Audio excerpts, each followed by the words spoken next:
첫날 저희가 이제 그 생각, 그죠? 생각이 오는 세 가지를 생각해 보고, 그런데 그 생각에서 그 생각을 지켜주는 게 뭐라고요? 빌립보서 4장 6절 7절 말씀에 의하면, 우와, 띄워주세요. 빌립보 4장 6절 7절.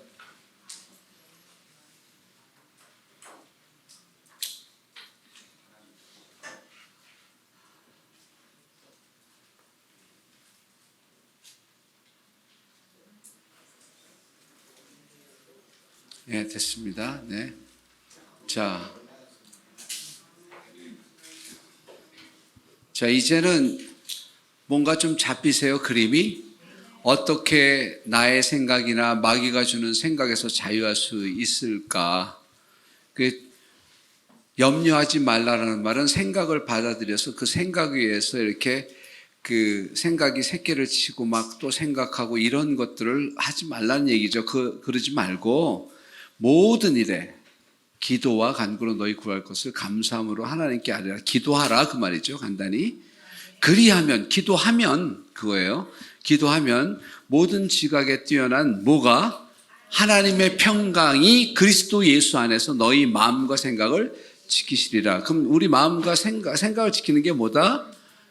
평강입니다. 평강. 이게 이제 평안이 있죠. 평안인데 이걸 우리가 뭐라고 히브리서에는 뭐라고 얘기했죠? 예?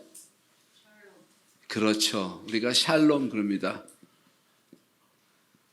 히브리어 별거 아닙니다. 한번 읽어보겠습니다. 그렇죠. 잘 읽으시네요. 샬롬.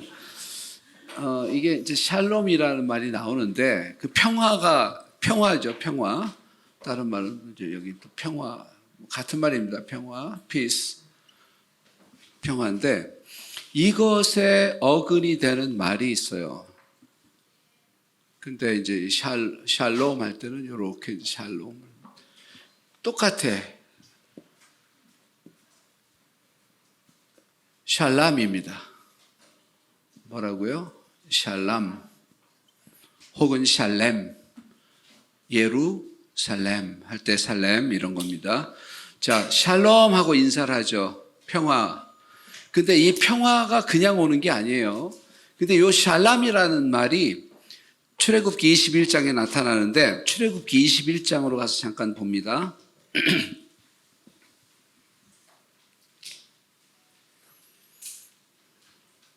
23절부터 보면 그러나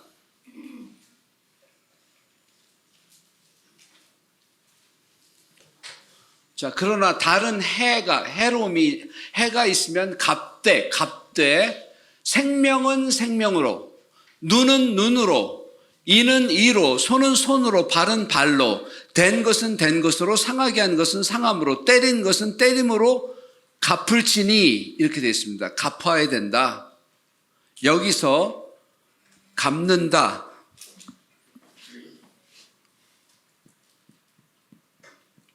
이렇게 되어 있어요. 이거를 restitution 이렇게 얘기하는데 혹은 뭐 repay 이런 말을 쓰기도 합니다. 갚는다는 거예요. 왜 갚아야 되느냐? 갚는다는 말의 히브리어가 뭐냐? 샬람입니다. 보면은 그 뒤에 몇 가지 예를 드는데 여기 일이란 집이 있고 이라는 집이 있는데 여기 경계선이 이렇게 있어요. 그런데 이 집에서는 여기다가 비싼 약초를 막 재배를 했어요.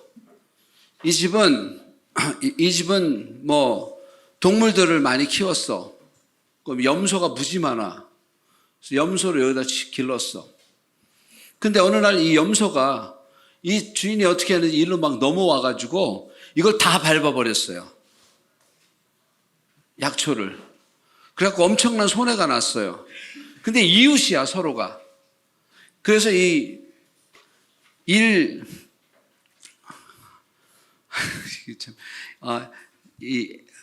뭐라고 해야 되나. 어떤 일이라고 하는 가정, 이 집에서 이 사람한테, 일하는 집주인한테 그 집주인이 미안해요. I'm sorry. 그랬어요. I'm sorry. 충분해요, 안 해요? 요 일이 있기 전에는 둘이 같이 삼겹살도 구워 먹고 뭐 이렇게 뭐 같이 또 뭐 쇼핑도 가고 관계가 되게 좋았어요. 근데 이 일이 딱 생기고 났는데 이 집에서 미안해요. 정말 미안해. 어떡하지? 미안해. 그러고 말았어. 그럼 어떻게 돼요? 뭐가 깨질까요? 관계에 뭐가 평화로웠던 관계가 깨지는 겁니다. 그렇죠? 맞습니까? 그러면은 이 평화의 관계가 회복되려면은 어떻게 해야 되느냐? 일 가정에서는 이걸 반드시 갚아줘야 되는 거예요. 이 갚는 법칙이 120%. 무슨 말인지 알겠어요? 100%가 아니라 20을 더 얹어서 갚으란 얘기예요. 갚아야 된다. 그러면은 여기서 쏘리 미안해요 이 정도가 아니라 여기서 100만 원어치 손해를 봤어. 이 염소 때문에. 그때 이 주인이 와서 120만 원을 주면서 정말 미안해요. 다시는 그런 일이 없게 할게요. 하고 이 집에서 여기다가 120만 원을 줬어. 그럼 어떻게 될까요? 다시 이 둘의 관계는 평화로워지는 거예요. 그래서 평화로워지려면 반드시 갚고 보상하는 보상의 법칙을 성경에서는 만들어 놓고 있어요. 이 보상 없는 샬롬은 존재하지 않는다는 얘기예요. 그러면 인간이 하나님 앞에 엄청난 죄를 범해서 하나님의 공의와 사랑과 거룩함을 훼손했단 말이에요. 근데 이게 어느 정도 깊은 거냐면은 하나님이 죽으리라 그랬으니까 생명을 잃는 죽음으로밖에는 이거를 갚을 방법이 없는 거예요. 근데 인간이 죽어버리면 끝이니까, 그렇잖아요? 그걸로도 다 못 갚는 것이 하나님의 은혜와 사랑인 겁니다. 할렐루야. 좋다. 좋습니다. 그래서 이런 것들을 우리가 생각해 볼 때, 자, 보세요. 그러면은 어떻게 해야 돼요? 어떻게 해야 되면 갚아야 되는 거죠. 그러면은 우리 모두가 사실은 하나님 앞에, 그죠? 우리가 하나님의 공의와 사랑과, 그죠? 거룩하심을 범죄함으로, 아담이 범죄함으로 훼손시켰단 말이에요. 그러니까 하나님과의 관계가 어떻게 돼요? 깨진 거예요, 평화가. 그래서 이 평화를 회복시키기 위한 하나님의 방법으로 주님께서 이 일을 하신 건데, 그래서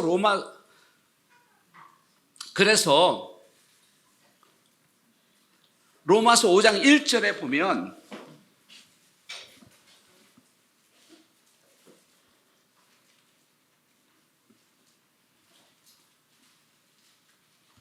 그러므로 우리가 믿음으로 의롭다 하심을 받았으니 우리 주 예수 그리스도로 말미암아 뭐와 하나님과 뭐를 누리자? 화평을 누리자. 이게 바로 샬롬이죠. 전에는 우리가 하나님과 원수가 되었던 거죠. 그렇죠? 그리고 죽음과 저주가 우리를 가로막고 있었는데 예수님께서는 이거를 보상하시기 위해서, 왜? 구약의 율법상 눈은 눈으로 생명은 생명으로니까 우리의 생명으로 다 해도 안 되니까 예수님께서 십자가의 죽으심으로 자기의 생명을 나를 위해서 버리심으로 말미암아 훼손되었던 하나님의 공의를 만족시켜 주신 거예요. 그래서 우리는 예수 그리스도로 말미암아 하나님과 화평을 누리게 된 거예요. 아멘. 이게 복음인 겁니다. 그러면 우리 사이에도 마찬가지인 거예요. 어떻게 하면 좀 더 화평하게 되는가?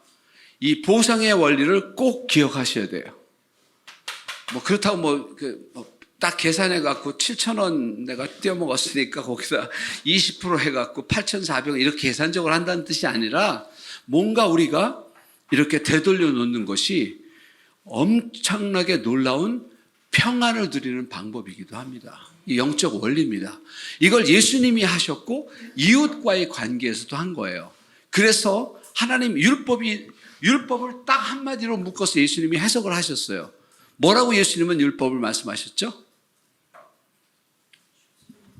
율법이 뭐라고 하셨어요? 대화 중에 나오죠. 젊은이가 와서 율법사하고도 얘기를 하고 그랬죠. 뭐라고 그랬어요? 율법이 뭐라고 그랬어요? 이것이 율법이니라 이렇게 말씀하셨는데 뭐였어요?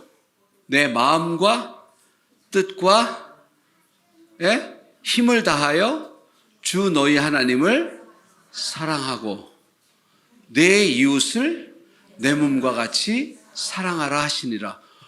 신기한 거예요. 613가지의 구약 율법을 예수님은 딱 두 가지로, 근데 단어 하나로 사랑으로 해석하셨어요. 그러니까 뭐냐면은 하나님을 사랑하는 것이 율법의 완성이고, 그 다음에 이웃을 향해서도 사랑하는 거라고 말씀하고 있거든요. 근데 이 진짜 사랑을 가르쳐 주시면서 예수님은 참된 사랑은 그 친구를 위하여 자기의 목숨을 버리느니라고 가르쳐 주신 거거든요. 그러면 뭐냐면은 우리가 이 생명을 내려놓는 거예요. 그것이 사랑의 방법이라고 말씀하고 있거든요. 하여간 여기서 중요한 거는 뭐예요?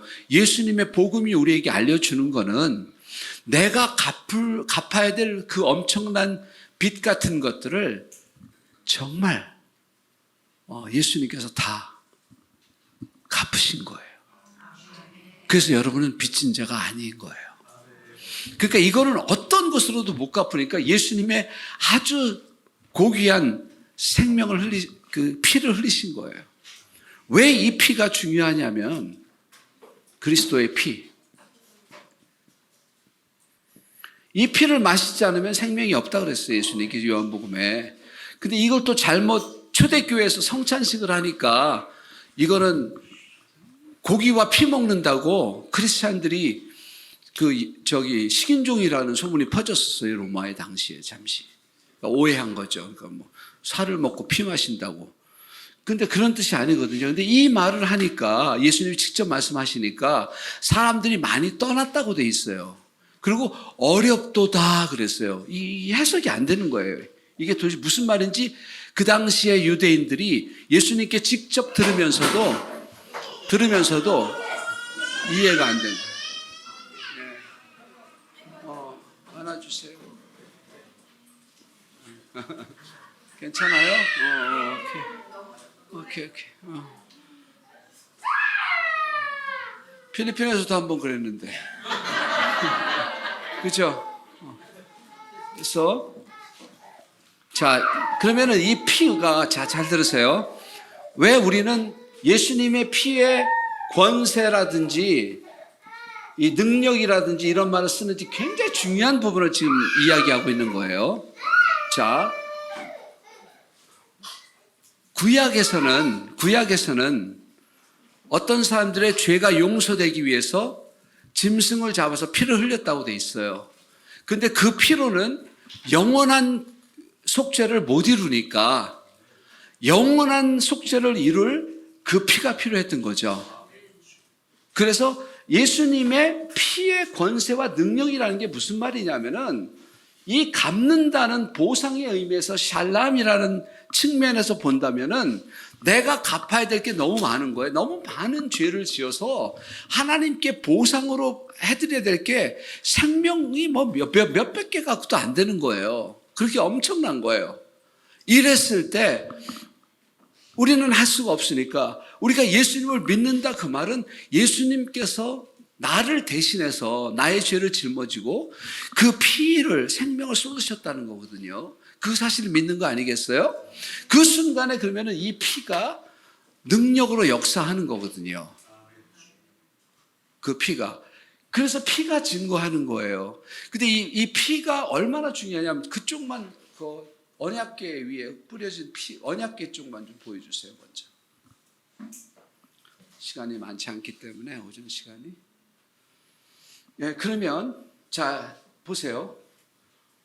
예, 좋습니다. 거기 잠깐 그 상태로 두고요. 자, 그러면은 피가 그럼 이렇게 되겠죠. 간단히 말씀드리자면 그럼 저걸 좀 얘기해야 되겠네요. 이게 몇 가지가 있는데, 이게 지금 성막 한번 보여주시고, 먼저 간단히 성막 한번 보여주시고, 이게 성막이에요, 지금. 여기가 성소, 여기가 지성소인데, 여기 천이 이렇게 베일이 가려져 있습니다. 그죠? 예수님이 십자가에 돌아가실 때, 뭐가 먼저? 휘장이 이게 찢겨진 거예요, 이게 찢겨진 거예요. 그러면은, 전체 타버나클을 한번 보여주세요. 이게 지금 모습이거든요.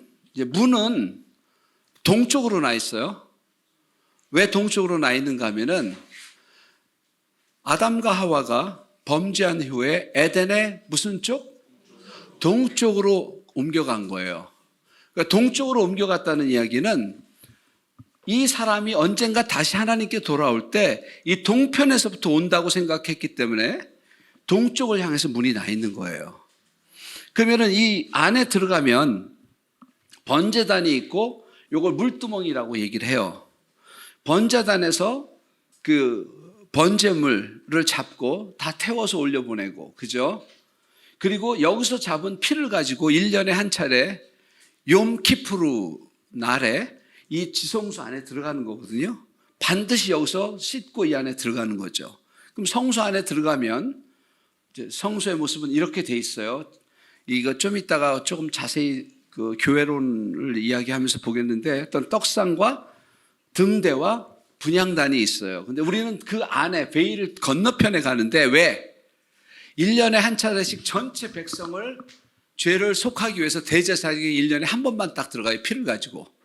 들어가서 보니까 이게 있어요. 이걸 뭐라고 부르느냐면 언약궤 이렇게 부릅니다. 왜 언약궤라고 말하는가 하면은 언약의 돌비가 담겨 있어요. 그렇죠. 이거는 율법을 상징하는 겁니다. 여기는 십계명판이지만 이 십계명판의 의미는 613가지의 법조항들을 지켜야 된다는 조건이 달려있는 거죠. 하나님이 이스라엘 백성들에게 이거 지키겠냐 그러니까 다들 지키겠다고 그랬어요. 그럼 너희가 이걸 지키면 복을 받고 안 지키면 저주받을 것이다 그러니까 아멘 다 그랬어요. 근데 지킬 수 있어요, 없어요? 없죠. 그러니까 다 저주 아래 있게 된 거죠. 이거 왜 2개인지 아세요? 왜 2개일까요? 네? 1에서 5계명, 6에서 10계명 아니고 똑같이 1에서 10계명이 2개 있습니다. 왜 그럴까요? 여러분 계약서 쓸 때 몇 장 써요? 2장 쓰죠. 당사자들이. 요즘은 또 부동산 중개하시는 분도 킵하느라고 하나 더 쓰는데 2개 쓰는 거예요. 이건 뭐냐면 하나는 이 백성과 하나님 사이에, 이스라엘 백성 사이에 가비런트가 맺어졌다는 얘기를 상징하는 거예요.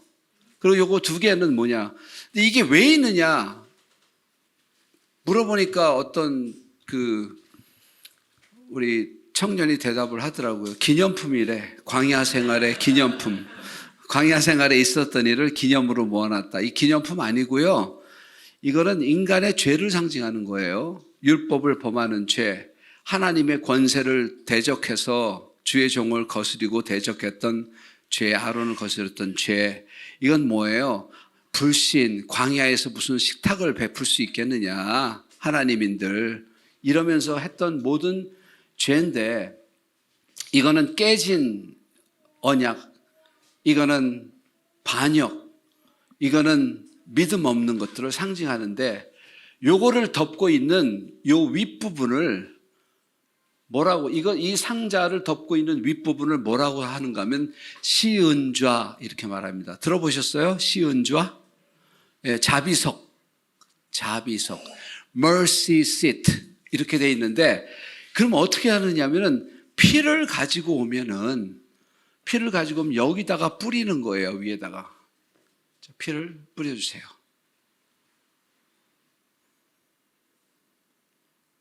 왜 안 뿌려지지? 다시 돌아가세요. 여기다가 피를 뿌리는 거예요. 그럼 어떻게 해요? 피가 덮고 있죠? 잘 들으세요. 이거 굉장히 깊은 영적 의미가 있는 건데 여기에 주의 천사가 내려다보고 있어요. 그러면은 이것들은 뭐라고 외칠까요, 지금? 이스라엘 이들은 하나님과의 언약을 파괴했던 사람들입니다. 이 사람들은 하나님을 믿지 않는 불신의 사람들입니다. 이 사람들은 하나님을 거스리고 반역하는 사람들입니다라고 그들의 죄를 주장하면서 저들의 죽음의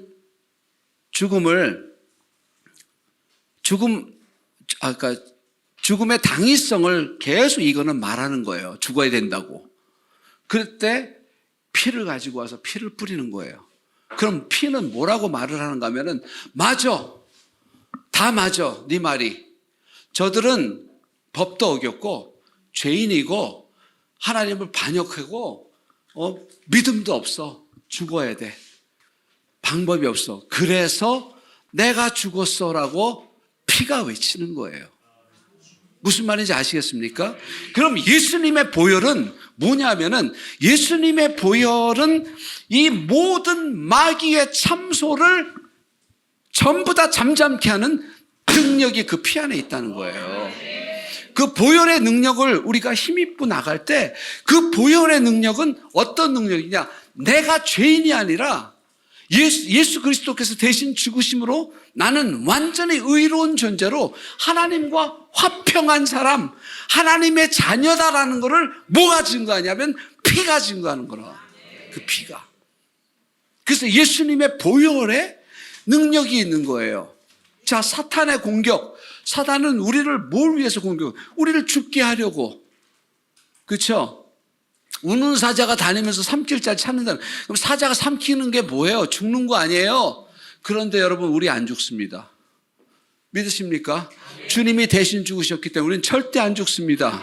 우린 이미 영원한 생명을 가졌어요. 이거 상상하면 좀 끔찍하지만 이런 식물이 있다고 가정해 봅시다.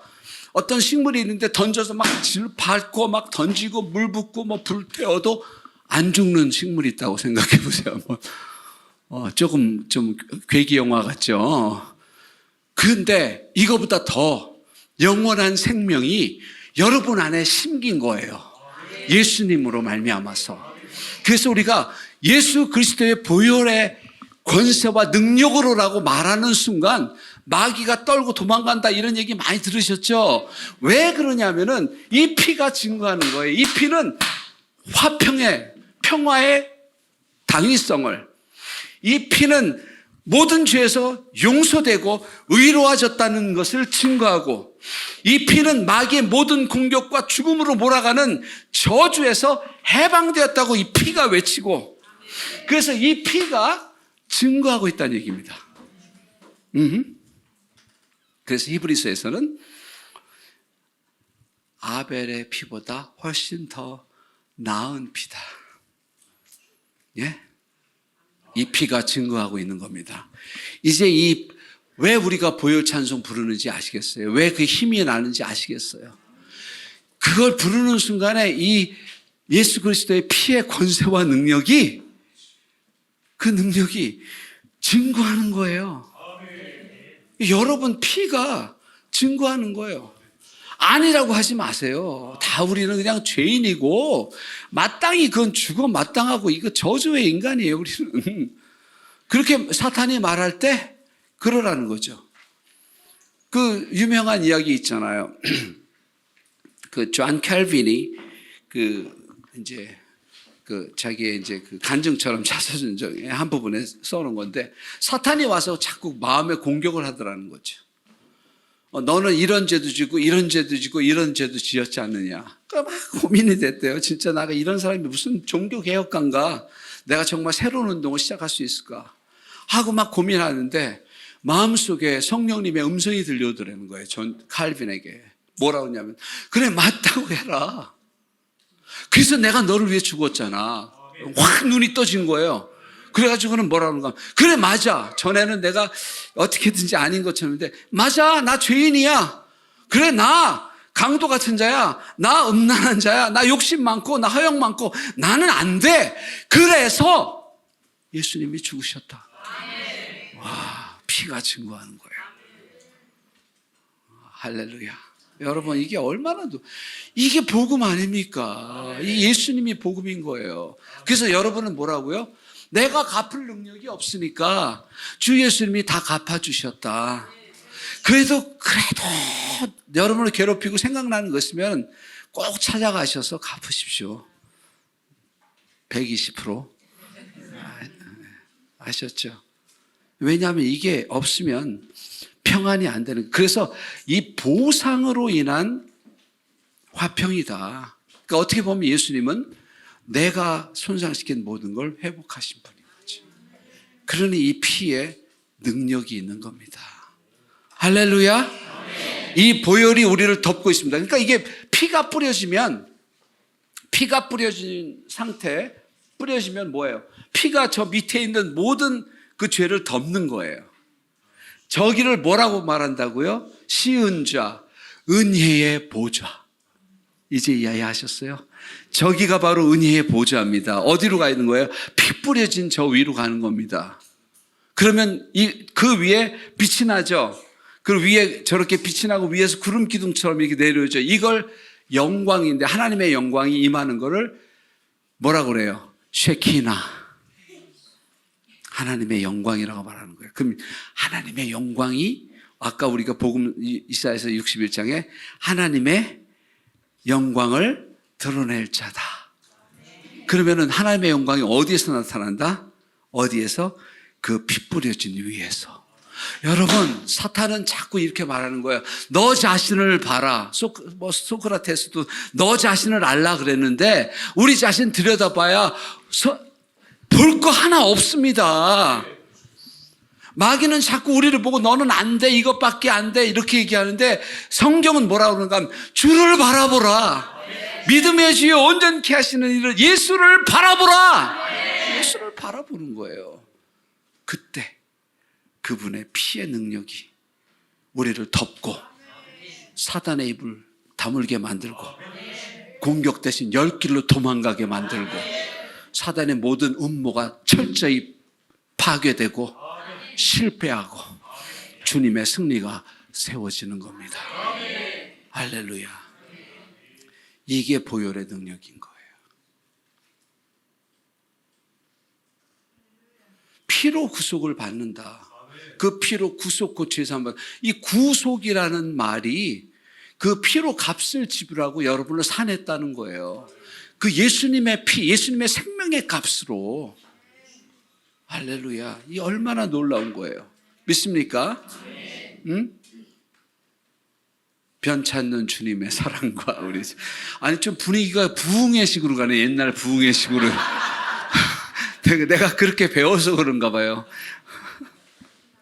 변찮는 주님의 사랑과. 네, 할렐루야.